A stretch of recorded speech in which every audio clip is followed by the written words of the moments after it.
Remaja adalah waktu manusia berumur belasan tahun. Pada masa remaja, manusia tidak dapat disebut sudah dewasa, tetapi tidak dapat disebut pula anak-anak. Masa remaja adalah masa peralihan manusia dari anak-anak menuju dewasa. Masa remaja merupakan masa di mana anak mengalami perkembangan yang sangat pesat.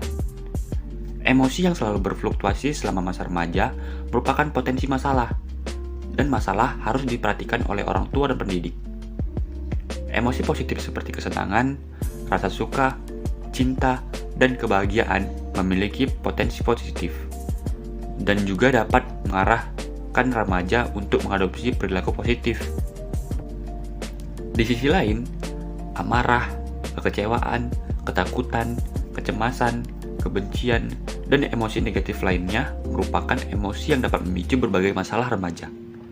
Dengan adanya peralihan, maka tidak menutup kemungkinan terjadi ketidakstabilan emosi yang berkembang, sehingga dapat dikatakan labil atau berubah-ubah.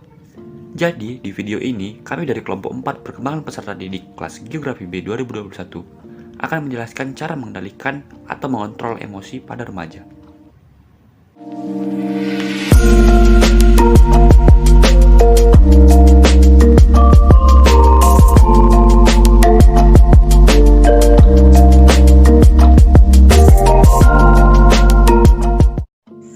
Remaja menjadi nakal karena belum mampu melakukan kontrol emosi secara lebih tepat dan mengekspresikan emosi dengan cara-cara yang diterima masyarakat.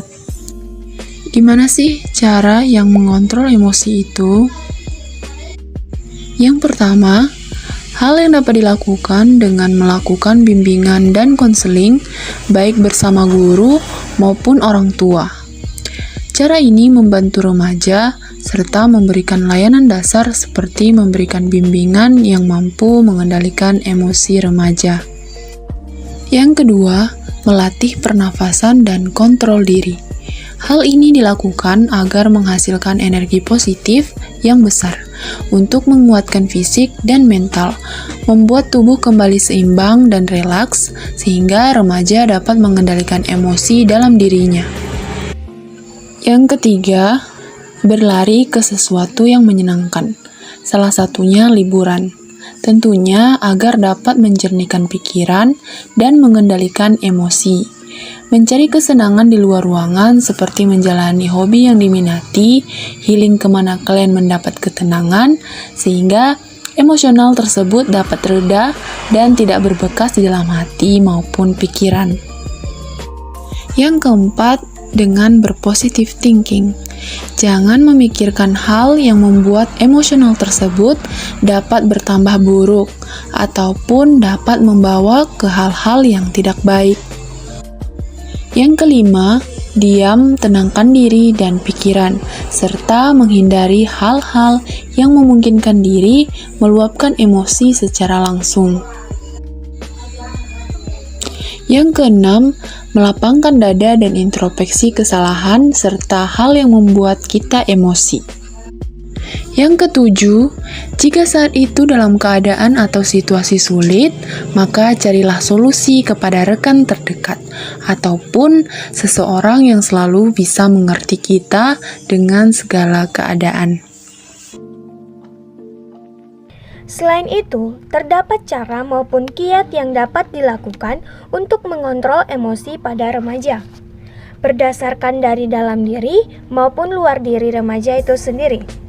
Dari faktor dalam diri remaja itu sendiri atau faktor internal dapat melakukan dengan cara yang pertama, jauhi orang-orang yang mengakibatkan dampak buruk dalam hubungan sosialisasi. Kedua, memberikan motivasi ke diri sendiri untuk lebih mengontrol diri dengan cara sederhana. Ketiga, mendekatkan diri kepada orang-orang yang dianggap punya peran penting dalam diri, seperti gabung pada kelompok sosial, seperti kelompok kajian, kelompok bimbingan konseling, dan lain-lain. Ataupun bisa dengan perbanyak relasi ke orang-orang yang memiliki sudut pandang yang luas. Jadi, jika sewaktu-waktu apabila emosi meningkat tinggi, kita bisa sharing untuk meminta solusi ke orang lain tersebut. Yang keempat, dengan menggunakan metode self-healing. Self-healing dapat dilakukan dan juga dapat menjadi salah satu proses penyembuhan terkait suatu hal yang terjadi, baik itu luka terpendam, emosi yang meluap, dan lain-lain. Ini bisa jadi referensi bagaimana metode sederhana untuk meredam amarah atau menyembuhkan luka psikis.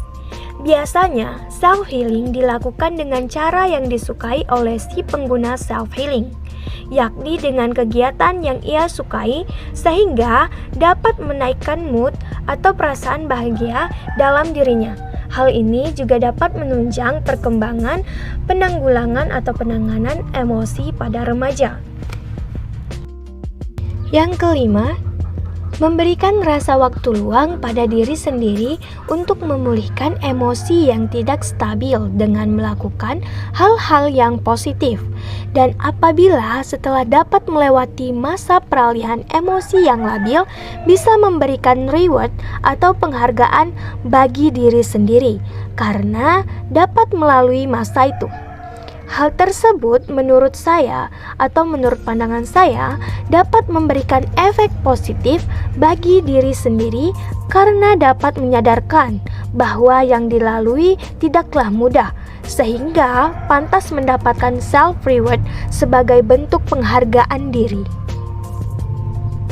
Nah, selain dari faktor internal yang berada dalam diri remaja itu sendiri, ternyata faktor eksternal atau luar diri remaja pun dapat memberikan cara pengontrolan emosi. Seperti yang pertama, dari orang terdekat, baik orang tua, keluarga, atau lainnya bisa memberikan dukungan yang baik secara psikis terkait keadaan yang menimpa remaja tersebut dengan cara memberikan saran, mendengarkan apa yang menjadi keresahannya, memberikan solusi, meluangkan waktu untuknya, dan lain-lain.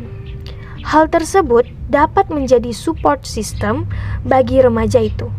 Dan hal tersebut juga akan berdampak baik bagi penanggulangan emosi yang tidak stabil yang dialami remaja tersebut.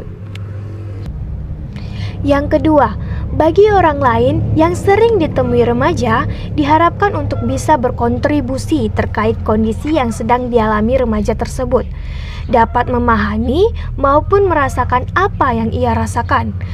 Jangan menyalahkan dirinya atau menyerang pribadinya terkait kondisi yang ia alami, karena dapat memperkeruh perasaan hati maupun emosinya yang sedang kacau.